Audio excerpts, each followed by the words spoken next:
What if I told you you can live forever? Would you believe me? Where does one begin? Oh. Life's a bitch and then you die. Now, I'm not here to feed you no bullshit on immortality serums or multimillionaires injecting themselves with baby's blood. No, nothing like that. But you and I will inevitably die one day, unless you choose not to. But I'm not getting it. He's a dummy for dying. Oh, Walter's a dummy for dying. Yeah. What are you gonna do, wise guy? Not do it. As of recently, I've been thinking a lot about my own mortality. Maybe we can agree on something. I like being alive. Hopefully, you like being alive too. Now, the nature of mortality is that you know that you're mortal. You're gonna think about it. You know that this will end one day. Hopefully, way later than sooner. But the decisions that you make here are more meaningful, right? With the limited amount of time you have. Right?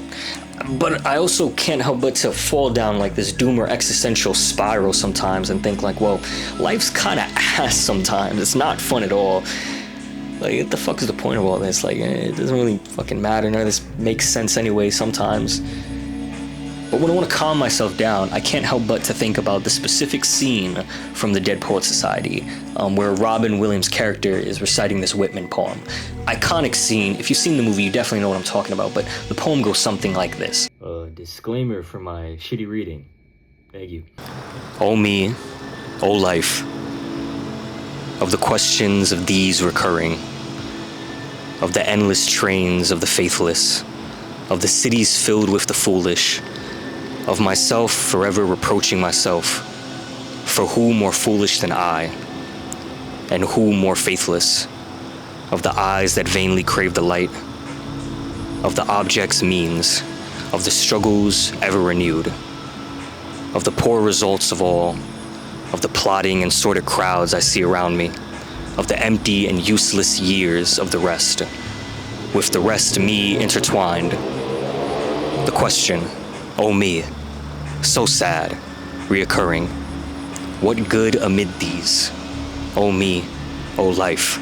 Now essentially, life fucking sucks. Bad shit happens, right? Like I said, life's ass, right? But to end the poem, answer that you are here, that life exists, an identity, that the powerful play goes on, and you may contribute a verse. Let's get some revs for Whitman to cancel out any performative male aspects of this. Thank you.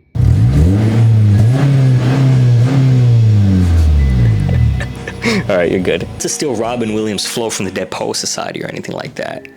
But as humans, we are passionate creatures. We make meaning out of meaninglessness. And the fact that you and I are here to experience all this madness is kind of something beautiful to cherish, no? Right? Now, Robin Williams passed away in 2014, and you and I are still able to experience a part of him through his art. Now that's the point I want to get on there. Art. Art being the true bridge to immortality. Life's a bitch and then you die. Now I want to break it down a little bit deeper. I want to talk about the Shakespeare sonnets. Now if you don't know what a sonnet is, it's editing Chris here. I 100% fucking butchered that explanation.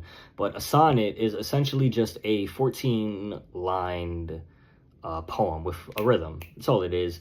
Depending on what sonnet you like, sonnets you're reading, because not all sonnets are Shakespearean sonnets, but Shakespearean sonnets are written in like the iambic pentameter, which is just like 10 syllables per line with like 5 iambics, which it's just pairs of syllables. That's all it is. Just think of like fucking 14-line poem with a little bit of a rhythm.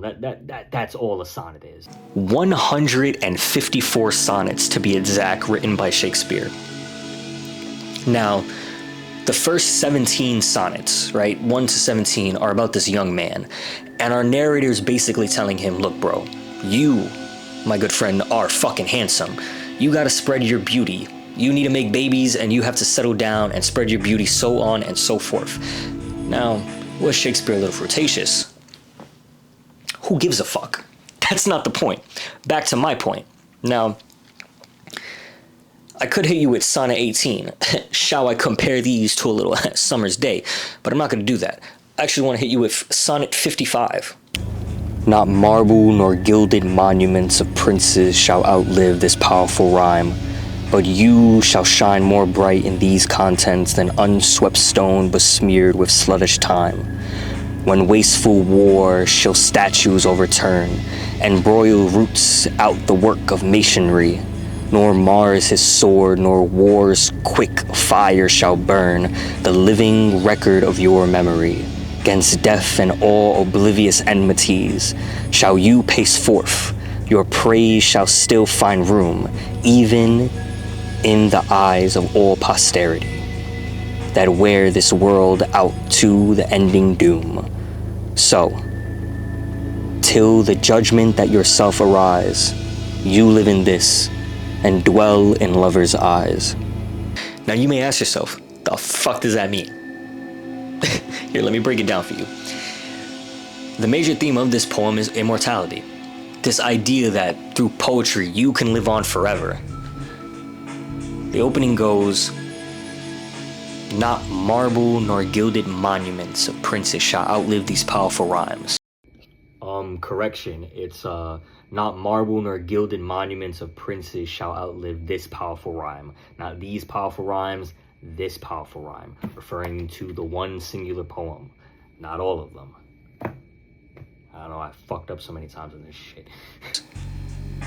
Which means, like, your fucking statues of princes and whoever the fuck got nothing on my poetry. You will live within the context of this poem and ultimately live forever, which is not wrong. It's 2025 right now. People are still talking about this shit. They're still discussing it. The sonnets were published in 1609. That is 400 years ago. That's a whole lot of fucking time. Now, with all that being said, what I think we should be doing with our time is going out and living life. I want you to experience art, share art, watch movies, make poems, fucking live forever within the context of something and expand far greater than what this life has to offer. Or don't do any of that. Don't listen to this. Hopefully maybe this video entertained you for the short period of time that you were watching this. Maybe I'll make more of these. I don't know. But thank you very much for taking the time to watch this. I appreciate you very much.